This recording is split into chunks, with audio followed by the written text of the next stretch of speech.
सिर्फ 3 छोटे हैक से ये वार्डरोब इतना एस्थेटिक कैसे हो गया। अगर आपने ये वीडियो मिस की तो आपका क्लोजेट हमेशा मेसी ही रहेगा।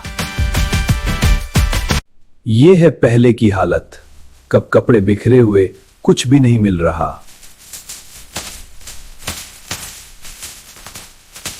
सबसे पहले कपड़ों को फोल्ड करें, फिर कलर वाइज अरेंज करें।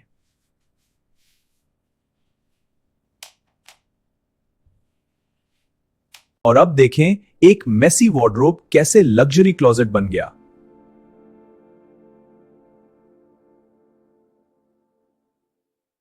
ये स्मूथ फोल्ड्स, क्लीन लाइंस और एस्थेटिक लुक वाकई सुकून देता है।